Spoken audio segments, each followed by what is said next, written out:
So just a quick introduction. Programmer for 2 games, which does not actually qualify me to talk about this stuff. What does qualify me is that I read a tremendous amount of cyberpunk literature as a kid and developed an interest in stuff like this. So here we go. So basically, since the dawn of time, mankind has struggled with certain tasks, trying to. I wouldn't say there's an intelligence deficiency, but you know, we're not very good at doing certain types of things. There's all kinds of. Even right now, I'm struggling to come up with words to explain what I'm showing. Even the great Richard Feynman said that you know, humans are basically just monkeys with sticks, and we're just poking at stuff, trying to figure out how it works. And occasionally, you know, we figure it out, and then we feel pretty good about ourselves.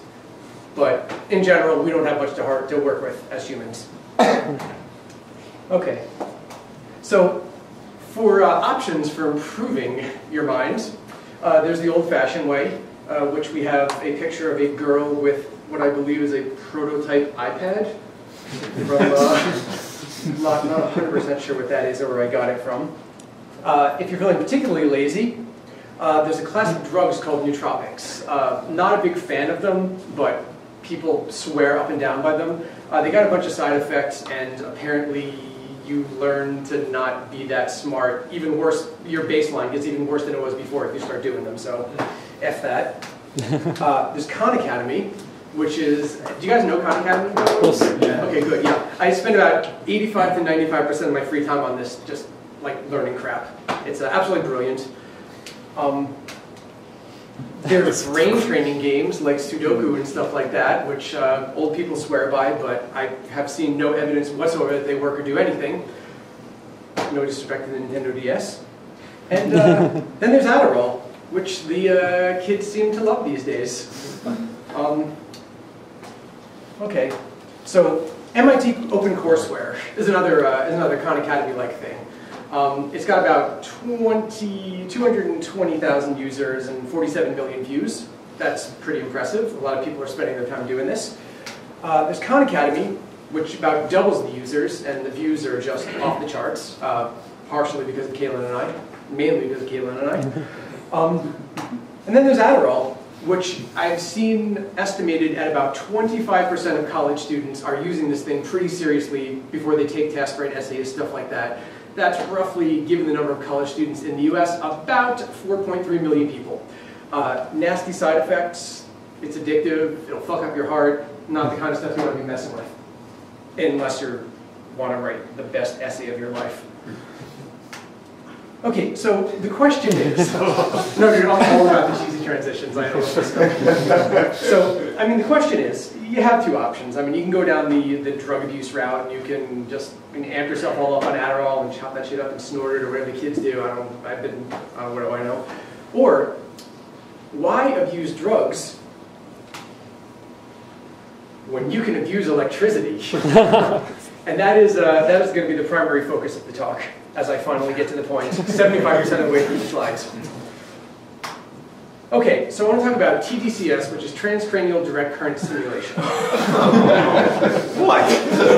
Yeah, it's a I didn't make this name up, that's a thing. So it's a form of neurostimulation similar to deep brain stimulation or it's the magnetic one, though I can never figure out how to build a machine. Okay, well, we'll get to that later. I think it's in the slides somewhere.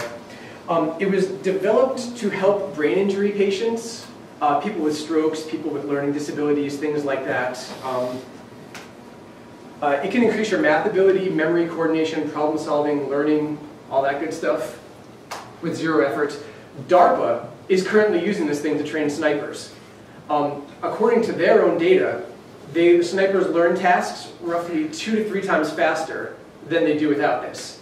The results, if you actually look up some of the current literature, is just absolutely insane what the people are doing with this. And currently has no risks or serious side effects except for occasional burns. Now, if you do read some of the papers being written in this, it's funny because people do report burns as a side effect, but no one ever tells them to stop the treatment. You know, afterwards, after the 20-minute session is done, the doctor says, "Oh, you know, did you experience any uncomfort?" And they're like, "Yeah, you know, I felt a little burning on my skin." The doctor said, like, "You know, why didn't you tell me to stop?" And they're like, "I don't know, why would I?" So what you're saying is it makes you stupid. Thank you.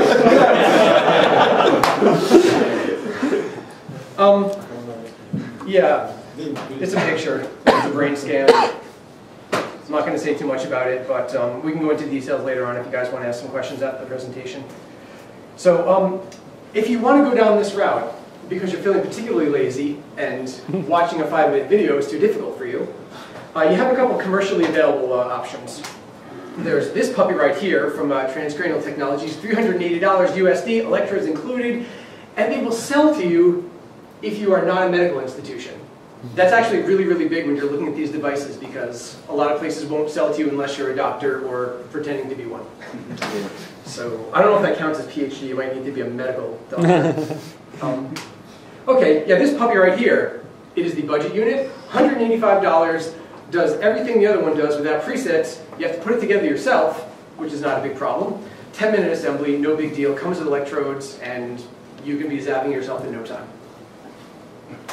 And then there's this puppy right here, $280, Advantage Medical. It's got a couple really cool presets. There's hundreds of these on the web. This is not the only 3 available. I just decided to list some of them. Or you could do it yourself. I'm not a fan of buying other people's hardware when you can just make it yourself. So, you know, go into a little detail about that. Okay. At this point, I'll go over what it takes to build your own TCDS device using easily obtained parts you can get over the internet or any number of dubious shops on Teramachi. I'm showing you this for your information purposes only. Under no circumstances should you try to ever attempt to build the device or use it on another living organism, except for Kalen, who graciously offered to let me test the device on him. Thank you, Kalen. You are a true friend. Seriously, if you end up electrocuting yourself or end up with any kinds of burns, abrasions, organ damage, brain damage, weird muscle twitching, seizure, itchy rashes, nervous twitches, urges to listen to Celine Dion or Justin Bieber, changes in personality or frequency of trips to the bathroom, or any other problems, not my fucking fault. You took it upon yourself. Screw you. You deserve what you get. Something Magneto-like superpowers. Okay. Which may not actually happen. So here's what it looks like, fully assembled. It is ghetto, to say the least. But the important thing is it's not what it looks like, it's what it does. This can be assembled for about $50 in parts in an afternoon of your time and labor. This is what the inside of the box looks like. It's filled with glue for various reasons. There's certain wires that you would not necessarily want touching each other while this thing is attached to your head.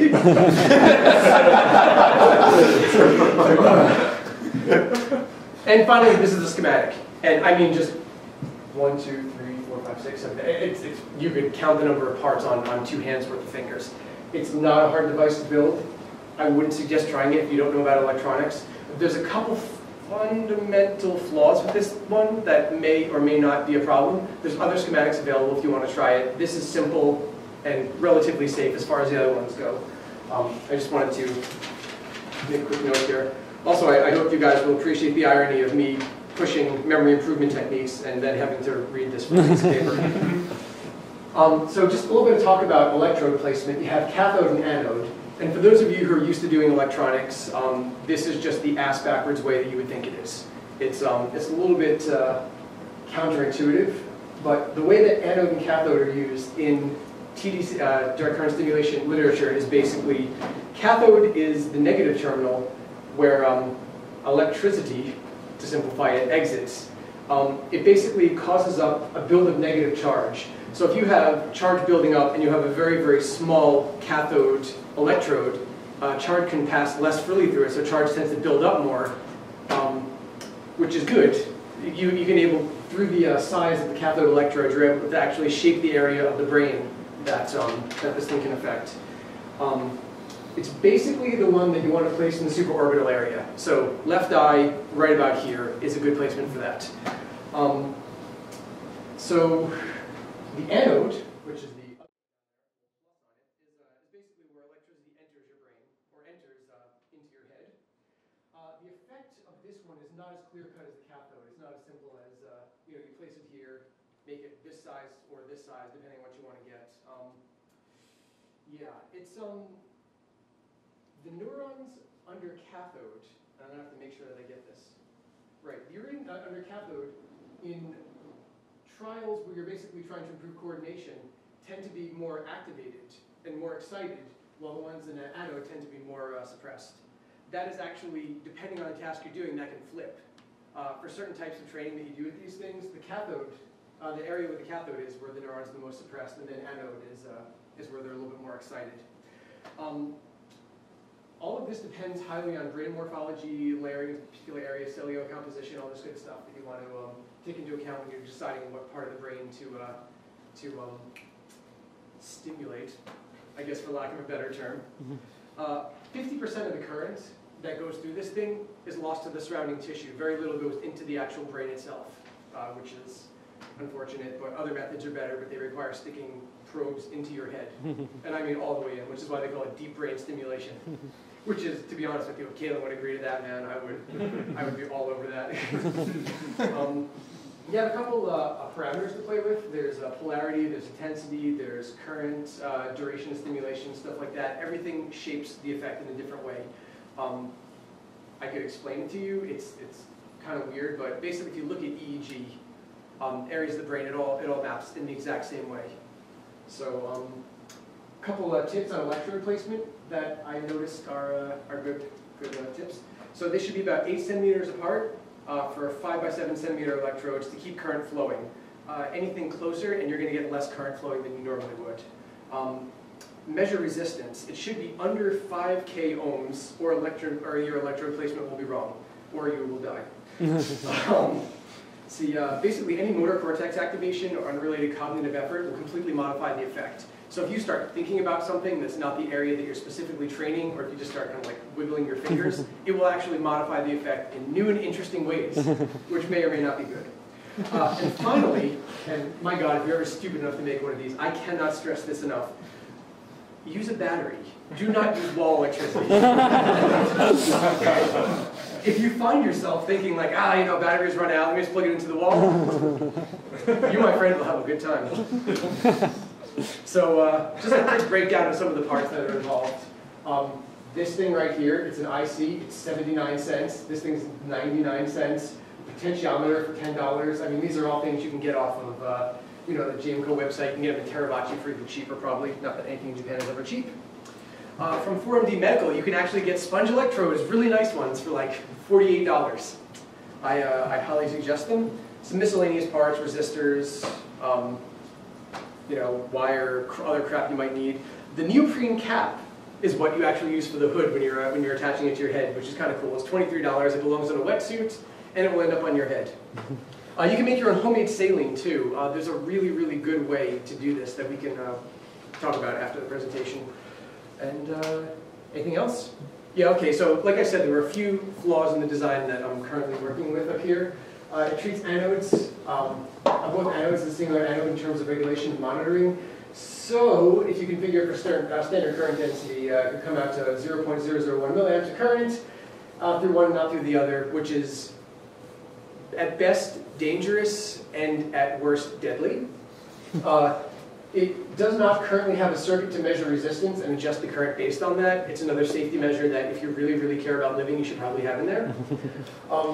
Be careful of the placement of electrodes. It really, really matters, the area that you place them on for what type of training you're trying to do specifically. And also, the box that you saw was a little bit small, and if you cram too much stuff into there, wires start touching each other, and yeah, you're in for a good time.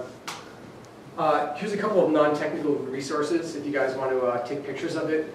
I didn't post any of the hardcore literature. These are just good introductions for people who are just starting to get started with this stuff.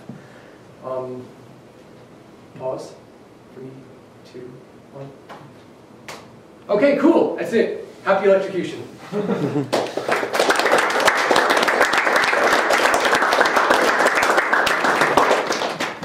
So have you tried it? I don't know. I may or may have not tried it. However, kaolin is the dummy subject for this particular model.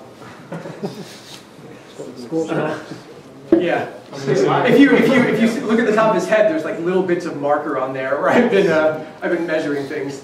There's another way to do very precise electrode placement. Basically, you have to measure things from the base of the skull to the area right about here, and then you mark the direct center with the dot. Then you have to measure the other way, and then you can kind of get your bearings with that. But you know, if the majority of you are not doing this, this does not apply. So it's cool.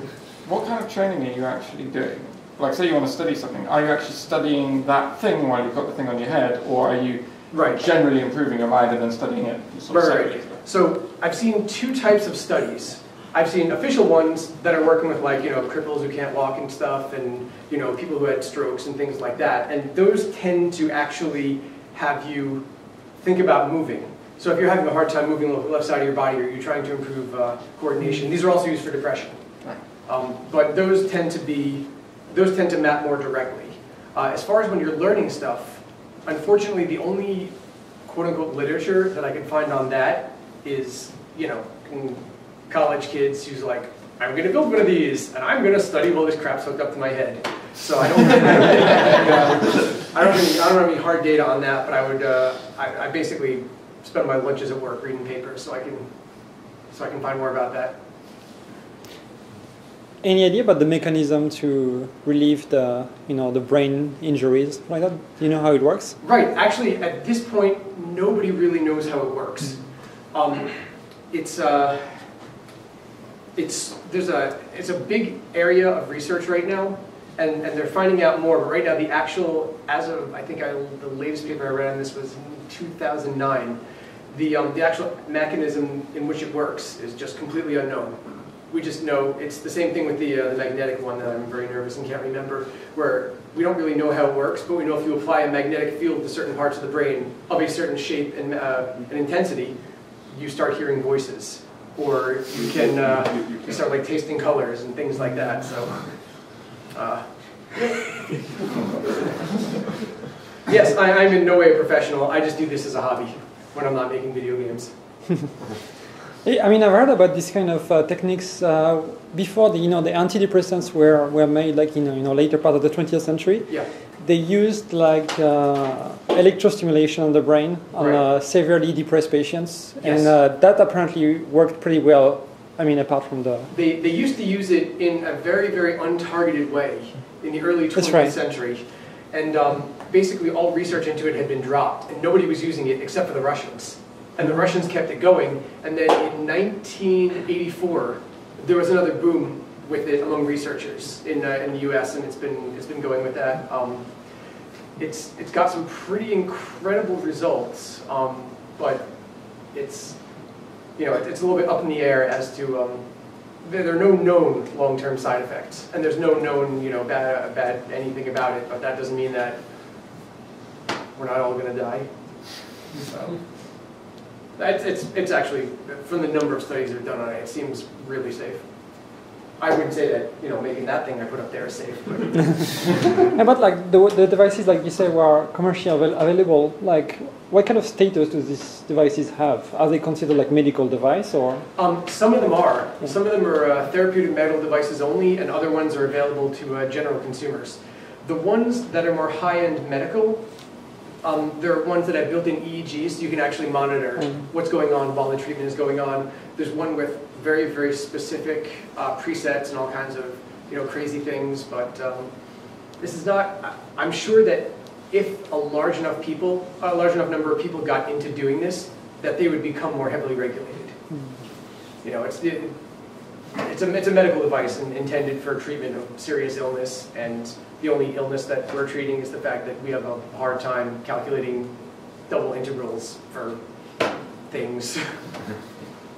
Like Adderall is supposed to, I don't know if it's effective or whatnot, but comparatively, like, which is better? And what if you did Adderall this and are you gonna like really have? So basically, Adderall, for those of you who have never done it before, is a medication for attention hyperactivity disorder. where I guess it's that thing that doctors tell you your kid has when they're bored and can't concentrate in school. And I have a lot of friends, I'm not into the drug thing myself, but I have a lot of friends who have done it, and they basically describe it as you take it, you sit down, your focus and your concentration is absolutely pinpoint. You could just write the best essay of your life, like study for your test, take it the next day, you're great. But like all forms of speed, you tend to crash off of it, you know, shortly after or a long time after. And people who take this thing long term do have a harder time, and this is subjective, there's no objective studies about this, but subjectively have a hard time returning to what they remember the baseline being. So, what do you mean the baseline? Okay, so I'm saying baseline is in where you feel yourself right now, right? So you take the Adderall, then when you come back down to your normal state, the normal state feels lower. You feel basically worse than you did, or less capable than you were. But this is all subjective, and as Caitlin likes to say, the human brain is pitifully bad at detecting its own state. So it could just be a perception thing also. We'd have to look at objective data. I think Adderall is prohibited in Japan, is that correct? Adderall used to be legal in Japan in the late 2000s, and it was recently scheduled along with cocaine and heroin and all that other stuff within the last couple of years. If you have a prescription for Adderall, even if you have a legal prescription and you're from the US and you come to Japan, they will confiscate the fuck out of it. So I would not go ahead and try to import that. I would definitely stick with Khan Academy if you which is as of today still legal in Japan. Yes? Wait, so how often would you need to do this type of treatment to get the effect? Right. So typical sessions tend to be 20 minutes a day, nothing more, for 5 days straight in a week. You usually don't do sessions more than 1 week at a time. So you might take a week, do a week off, do another week. The curve, if you look at the graph of results in depression patients, which is what a lot of the graphs are on, the first day you either feel a little bit worse than you did before, or you notice no change. Second day is a little bit better. By third or fourth day that you're doing this, I mean the difference is dramatic, and by fifth day you're good to go. The effects in terms of depression and in terms of, not necessarily learning, but in terms of depression and physical therapy, tend to last between hours to days to weeks after the original session. And in terms of trying to improve memory and math ability, it seems to be semi-permanent. So the stuff that you learn and understand while you're on this machine tends to stick with you. You don't like come down off the drug and you suck again. Like it tends to stick with you, which is a nice side effect. It's not directly related to this, but it's also about brain hacking. Do you know about transcranial magnetic stimulation? God, that's what it's called. Sorry, my God, I just thought of it right now. I didn't mean to cut you off. I'm sorry. Go ahead. Have you tried binaural waves? Okay. From what I've seen, there's absolutely zero evidence that that stuff works. Sorry. I tend to think of it as being a little bit scammy. Like they released an app for this on the iPhone, and they claim it was, oh God, this is the worst thing ever. It was an app that they were marketing towards kids, and the way that they marketed it towards kids was they leaked a fake story to a newspaper saying, you know, a bunch of teenagers in a school were caught getting high in a closet by listening to their iPhone. And every kid in the country saw this, and just millions of people bought this app. And it comes with a couple, it was free, and it comes with a few free presets, but then there's other courses that you can buy. Some of them are $5, some of them are $2, some of them are $10, a couple of them are $500. And I'm sure a bunch of people accidentally ended up paying for those, because they're thinking like, wow, you know, it's $500, I'm going to get really fucked up off this. So there is absolutely no evidence whatsoever that binaural stimulation really has any effect on that. It's mainly placebo from what I can see. But I was deeply interested in that for a while too. So they do this and then take a week off? What's the week off for? Does that... I don't know. Go back to work. With some friends, watching Netflix. How long will you do it to Caleb? Oh man. I find that there's not a lot of research right now in terms of what happens from using it for like 2 or 3 hours. So I really feel like I could do some pioneering work in this area. Are you interested in doing some quantitative studies with this? I'm extremely interested in it. And this is like what I do with most of my spare time. I've been interested in this for a while. I used to work for a company called Datascope. He used to leak me medical equipment, and then I would go home and I would make my own EEGs and EEG machines. I haven't, actually there was someone here at the meeting, who was here at the last Kyoto one, and I promised them I would bring in schematics for an EEG that I had built a while ago, and I completely forgot, but in the room I don't think they're here. So I should be relatively safe. But yeah, I'm deeply interested in that kind of stuff. In general, these are just experiments with animals, but you started with human. I love animals, man. Look at him, he's wearing shorts for like 15 years. I don't care that. Actually, all of the clinical trials going on with this are all humans. These have been in human testing for 20 years now. So there's nothing, well, cures cancer in a mouse kind of thing going on. But yeah, if I ever come into a meeting and see my head shaved, I started experimenting on myself. Side note, you don't actually have to shave your head. It works with long hair also. Yes, guy with the shaved head. Yes. Results on the snipers. I'm kind of interested. Were they being treated for depression? Yeah, because they were constantly getting killed by campers. So basically they were trying to learn certain tasks that involved motor control, because being a sniper obviously involves a tremendous amount of motor control, and number two, tasks involving compensating for things like wind and distance and stuff like that. And like I said, their actual results were that snipers trained while using this thing were able to learn it 2 to 3 times faster than without. The US military uses it for drone training also, and it's about the same, 2 to 3 times as fast. Wait, drones were that thing also? Drone pilot. Drone pilot. Drone pilot. Okay, yeah. That's. I didn't hear about that. I tend to not read drone stuff about the U.S. government because it depresses me. So. Does it make you better at games as well then? Yeah. It might actually. I was thinking maybe if I tried this out of myself, I wouldn't suck so much at Halo. And I do. Actually, oh my God, I get really good at using the sniper rifle. Because right now I suck at it, but yeah, okay, cool, I'll try that out. We'll get Kaylin hooked up to some game of the Battlefield. Eddie, do you think at the next meetup we can do it live? Interesting. I myself would not be against bringing this thing in, but at the same time, well, I guess being American. I don't know how many of you are from America, but in America, it's customary to sue everybody. So, someone hands you a cup of coffee, and it's got, this coffee is fucking hot. Write big letters on it, and you drink it, and then you burn your tongue, and you're like, oh my God, this coffee's hot. You get $2 million. It's it's amazing. You can sue anyone for anything in America. So I tend to be a little bit more cautious and guarded with things that could kill someone, or at least, maim them, because I don't want to get sued, but. I guess if I were to have a surge of confidence, I could bring it in. I want to build a couple more. Oh my God, that was not on purpose. God, all right. Yes, a burst of. If I were to become more confident and have more safety measures in there, then I would feel a little bit better about it. Or maybe if I log a couple more hours with Kaylin, then we'll see how it goes. Also, if he's not at the next one. Release. Yeah. Get a lawyer. That's true. Is anybody here a lawyer? No? Unfortunately. All right. I'll go try to make friends.